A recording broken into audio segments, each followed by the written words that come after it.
I was actually quite surprised when I was looking at content for the presentation and to lead on to the amount of proficiencies and skills that we have within the company. And I've got a list here. I mean, the staff accreditations are admirable.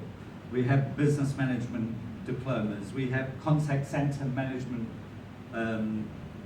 professionals. We have business analysts. We have contact center and ICT networking consultants, pure cloud professionals, CIC administrators, and the list goes on and on. In terms of our BEE, we are level 2 accredited.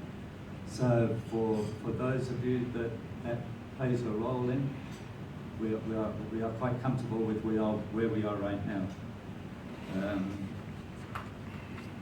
So in terms of the value offering, what does SafriCloud offer? Well, SafriCloud offers cloud services, telecommunications solutions, but they also offer staffing solutions through our sister company, EduPower Learnership Academy. And we also offer facilities in terms of a call center, fully kitted for you or your customers, where you can use the facility for incubation purposes, expansion, or to meet your disaster recovery needs. Our partners, and as I said previously, we were quite selective in who we looked at as partners. But in terms of our partners, we are gold partners, and the only pure cloud gold partner in South Africa of Genesis. We are a Vox Telecom wholesaler. We are an MTN reseller. We are partners with First Technologies for some of the services and offerings that they have in terms of their data centers, etc. We obviously partner with our sister company, EduPower, the Learnership Academy, and with SafriCloud for the seat rental, from a seat rental perspective. In terms of SafriCloud success, since January 16, in excess of 9 million rand revenue generation in the calendar year. And a pleasing note and an exciting start to the calendar year 2017 was in a period of 2 weeks, we onboarded approximately 4.6 million rand in annual contract value. That happened within a week to 2 weeks. So we've had a flying start to January. So I guess the question is, are we an IT company? And the answer to that is yes. Yes, because we can supply minutes, we can supply pure cloud, we can supply the infrastructure, the connectivity, you name it. But we also partner with our sister companies and supply staffing solutions and facilities for call centers. So are we an IT company? Yes and no. We like to think of ourselves as a business process and services enabler, which actually leads me on quite nicely to the first of my keynote speakers. And by way of introduction, and Jürgen's got quite an impressive biography, so I'm going to have to read this for you. So Jürgen is the regional coordinator of the BPESA KZN, which is the industry association for the BPO and BPS sector. He brings a wealth of experience in several key areas, including broad-based Black economic empowerment, business strategy and investment, economic development, and of course, BPO. He's also the CEO of the business strategy consulting firm Business Solutions Africa, and the recipient of the prestigious Nelson Mandela Scholarship Award. Jürgen graduated with distinction with an MBA from the City of London Business School, and he is also a winner of the Wits Business School New Venture Creation Award. So without further ado, I'd like to call on Jürgen Naidu to take us through what BPESA are doing in the region and nationally, and what value they bring to us as an organization. Thank you, Jürgen.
Need a South guy. That's cool. I'll figure it out.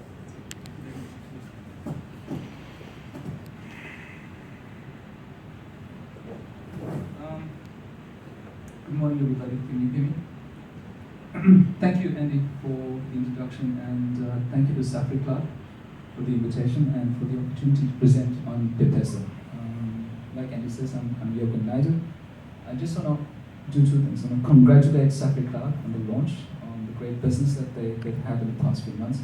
And the second thing, I also want to welcome them as a member of Bipesa. I'm going to tell you very, very quickly and very, very succinctly about what Bipesa does. We business process enabling South Africa. So we are an industry association, and we promote the interests of our members and our stakeholders. The idea behind Bipesa as an industry association is to basically speak as a unified voice to the various stakeholders in the ecosystem that is BPO in this country. So when we speak to government on behalf of our members, when we speak to other stakeholders, international clients, etc., on behalf of our members, it's better to have a single, unified, comprehensive, informed voice rather than a fragmented approach. So we tend to get a lot more traction, and we tend to deliver a lot more value to the industry, not only to our members, but to the industry at large. So Bipesa, if you look at it, there's an ecosystem which is basically in terms of vendors, your international operators, your domestic operators, and also your skills, which is in the center. International operators are top of the pie, meaning that they're the best thing to pick for us right now, because what they do, they add a lot of value to job creation. In KZN alone, there's about 30% unemployed Black African youth, and that's across the board, so it's Indian, colored, and Black African. And we are looking, as you know, it's a major challenge in this country and in this region. So BPO is the fastest enabler to job creation in this country. You don't need massive infrastructure development. You do not need a huge investment. You need a matriculant who's competent enough or dedicated enough to come through a short training program, can have a job, and thereby have a career trajectory that one day can have him play at executive level. It's a meritocratic industry, which means you come in as an agent and you can, in a couple of years, be an executive. I have a nice anecdote. There's an international operator on the ridge right now, who's an agent who started there 10 years ago as purely, an individual who started there 10 years ago purely as an agent. Right now, he's an executive on their board, and he earns in excess of 100,000 rands a month. So it's a good story to tell. What we do is that we put all these people together, and as Bipesa, we have industry development, we have a marketing arm, and we also have a skills development arm. Industry development is basically about getting existing players in the industry for knowledge shares, skills portals, etc., etc. What we do, we identify your agents, we identify your managers, we identify your team leaders, and we put them on short courses that gives them added capacity, added skills to add value to the industry. Then if you look at the other one, which is your marketing issues and which are a bit linked. We take the industry as a whole on overseas jaunts, and jaunt maybe is a bad word, but on overseas missions where we promote individuals, we promote companies, and we promote the value proposition that South Africa has to offer to the industry at large. And I'm talking about a global industry. So, and we also have partners. So we're not just an entity that operates purely for our members, we operate for the stakeholders that are around it, and our partners include Microsoft. Our partners include the city of Tshwane, which is building a BPO park in the next few months. Our partners also include the eThekwini municipality. Just a nice piece of news, eThekwini has come to the party with us and have accorded us an amount of in excess of 6 million over the next 3 years, purely for skills development. A massive issue in this industry is international operators coming to set up in Durban, and they need to have access to a skills pool. What happens traditionally is that international operators come in and they look for a nice location, for example, the rich, set up an operation, and then start poaching from other operators in this industry. So that skills pool that we're trying to develop, and we have an agreement with Itegweni that we will develop about 1,200 skilled individuals over the next 3 years, will give international operators, even new domestic entrants, an access to a skills pool that is ready, capacitated, and willing to work and move up that career ladder. Okay, right now I'm going to try and move to the next slide. That might be a challenge, so please walk with me. Right?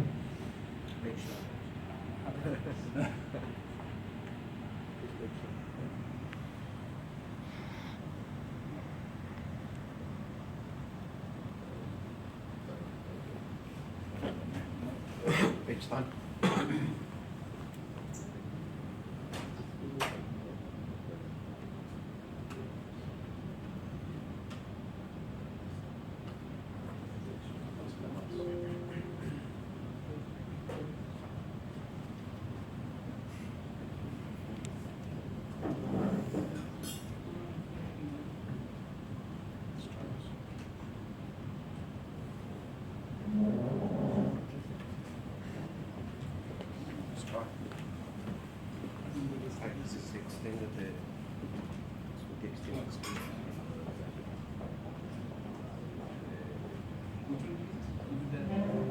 There we go.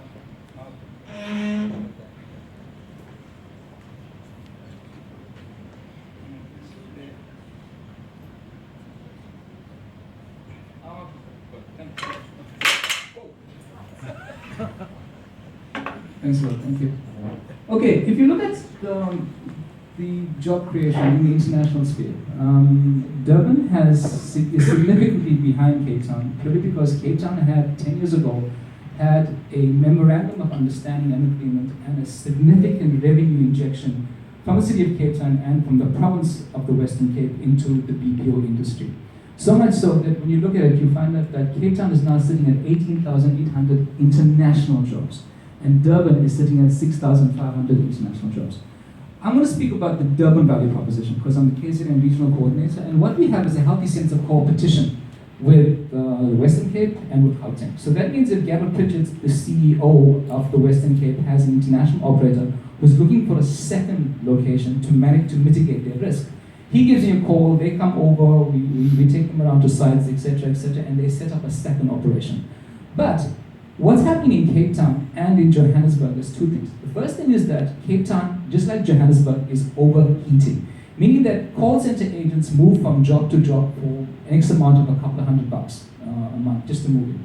The second thing is both these cities, and with great respect to any Joburgers or Cape Towners that are here, those cities are heavily congested. So your expat, your international expat, looks not only for the bottom line in terms of profit, revenue, etc., he looks for the quality of life. If you look at the Silicon Valley model in the States, tech experts and tech specialists move to San Francisco not only for the money that they make, but they move there for the quality of life. And Durban is perfectly positioned to offer this benefit to those international experts. And what happens is that when they do come and set up, I have a couple of associates that we deal with on a regular basis from the BPO industry. Most of them are British, American, and Australian. And a good few of them have now got dual passports. Their kids go to Crawford College. They love this life. When I tell my associates and my counterparts in Cape Town that it takes me 10 minutes to get to work, it's almost something that they cannot comprehend. So what Durban is selling, in conjunction with the Itegweni municipality, in conjunction with all the skills and all the people that we have here, is selling a quality of life to the BPO industry. And I think we compete better even than, and Cape Town, granted, is a cosmopolitan hub already with great restaurants, great lifestyle, etc., etc. However, that commute to work, that skill set, that ability to sell, and Durban is viewed as the sales center nationally, meaning that the biggest amount of sales go via this location other than Cape Town or Johannesburg. In addition, we look at the international clients we have that are playing in this country right now. There's TalkTalk, there's Amazon, there's Apple, there's Barclays, and the international operators are, you probably know most of them already. There's CCI, there's EOH, there's EXL, there's Aegis, all these guys, we are at a point where prior to this, we were quite naive and quite, dare I say it, immature as an industry, but right now we've reached a point of maturity. The key point about the South African BPO agent is customer intuitiveness. We are a very, very touchy-feely nation. And I'll give you an anecdote. There was an incident with a car insurance firm that operated in the UK, but they have their BPO operation located in Durban. When the lady phoned through, a UK resident, to say that she had an accident, the first thing the agent asked her was, "Are you safe? Are you fine? Are you okay?" Internationally, that's unheard of. So we have something that's called accent positive. There's, in terms of our value offering. Accent positive means that your customer can identify with you. Your customer can communicate with you. The Philippines and India are still major contenders in this space. However, their accents create a disconnect between the customer and the agent. And in an era of absolute connectivity, that one human element is what we bring as South Africans to it. Durban brings an added benefit. It's 30% cheaper than any other location in this country to do business. And BPO operations are driven as a rule by the cost of that operation. Okay, just one more, moving the slide again. That.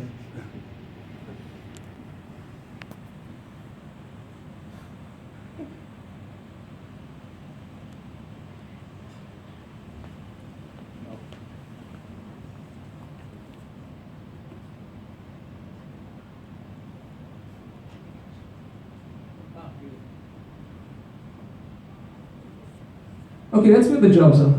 As you can see, the Western Cape and Gauteng, 144,000 for Gauteng, Western Cape 51,000, KZN 17,000, other is 7,000, which means the rest of the country. The reason why we decided to compete with the Western Cape rather than Johannesburg right now, from a strategy point of view, is that Johannesburg is by default an economic hub. So that kind of economic activity is going to happen there whether you like it or it's going to consistently happen there. We are competing with Cape Town, especially purely from the quality of the resources that we have. Secondly, the quality of life that we offer. And one of the major issues is that we're lobbying for that direct flight. Anecdotally, this is what happens. An American, British, Australian expat wants to have one direct flight to his location.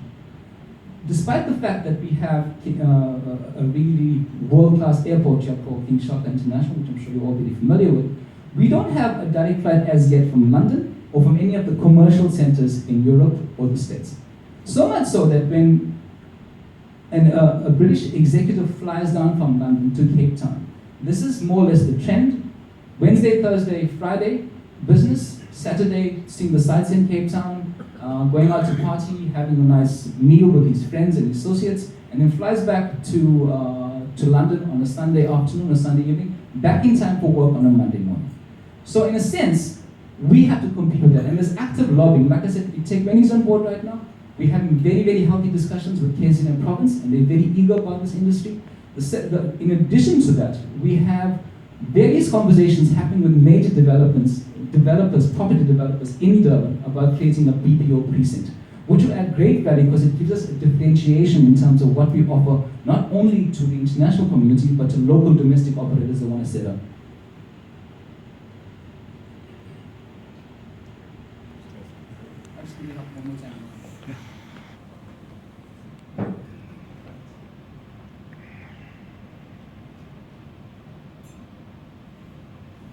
Okay, I have never been this eager to get to a final slide. Okay, so just to let you know, as I said, we are 60 to 50% cheaper than any other international destination that competes with in terms of cost arbitrage for British, American, and Australian companies. We compete with the Philippines and India because they're still top tier. But the most important thing is that the Philippines puts out every year 500,000 to 600,000 work-ready graduates into the marketplace. But their BPO industry employs 1.3 million individuals. Right now, as a previous slide will attest, we are sitting at about 220,000, 230,000. The question is, why can't we get to 1.3 million with that sort of skilled available skills and capacity that come into the marketplace on an annual basis. So government is behind it. We have the DTI with the incentives. We have an active international presence. We're reaching a sense of maturity. We have great customer interactions. What is needed from a BPESA point of view is, and to reinforce, is organizations like SafriCloud coming to add value to the market and to disrupt the market. We had a conversation a couple of days ago about the disruption that SafriCloud offers. And for our Black African SMMEs entering this market, one of the major issues is the cost of barrier to entry. Meaning that you can't set up a massive call center without deep pockets and an access to market. SafriCloud offers you an opportunity to put together a 10-seater operation on a pay-as-you-go model. And part of our agenda with the eThekwini municipality and with KZN province, and we discussed it the other day, is developing a transformation agenda so that other people of color can play actively in this space. Right now we have a couple of the Black entrepreneur SMMEs that have joined BPESA, and they're sitting at the table there, and dynamic, proactive individuals that will do two things. They will transform this industry. Most importantly, they will add value in an innovative way to the industry, and they're off the back of the kind of platforms that SafriCloud presents. So again, guys, welcome, congratulations, well done. We look forward to working with you and developing this industry. And my apologies for the slide sort of segues, but thank you so much for your time. And I'll be at that table. Any questions on BPESA? I'll be glad to take your questions. Thank you so much.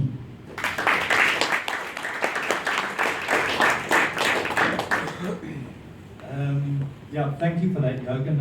It's actually encouraging to hear what's going on in the region and the anticipated growth. From my part and certainly from our team's perspective, we would certainly enjoy to share that journey with you. Okay, so next point on the agenda is breakfast. Okay, so we're going to have breakfast in the room at the back here. It's a buffet breakfast, so please help yourselves. And then we'll carry on with proceedings at I think 9:45. Okay, so if everybody would like to help themselves to breakfast. Thank you.